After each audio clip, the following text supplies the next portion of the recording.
কথা মেয়ের বাপ যদি এসে কয় যে তুই কয়টা বেতন পাস কি কবুনি? 10,000। 10,000 দেবো, 50,000 কোন একবো?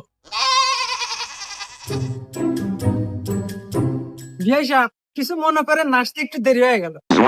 আরে বিয়ে এ ব্যাপার না এগুলা। ঠিক কাকা সাওয়ালেন কি বাদ দেখা দিতেছে কেলিয়া কেলিয়া। আচ্ছা বিয়াই সাহেব, ছাগল কে বাজানি আল্লাহ বেশি বেশি কেলিয়ে মনে হইতেছে। আরে বিয়ে সাহেব এটা কথা কইলেন, হ্যাঁ, ছেলে মানুষের কি সাদা কালো হয়? তারপরে যদি আবার এই ছেলের থাকে হইলে সরকারি চাকরি, তাহলে আর নাগে কি? সরকারি চাকরি তা ঠিক আছে। আচ্ছা বাবা, তুমি মাসে বেতন পাও কত?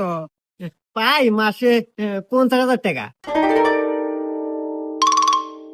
মাসে 50,000? কি রে, এখন না খারাই গেছো? যা তাড়াতাড়ি বক্স নিয়ে আয়, বিয়া ফাইনাল। তুই বেতন পাস 50,000, মাসে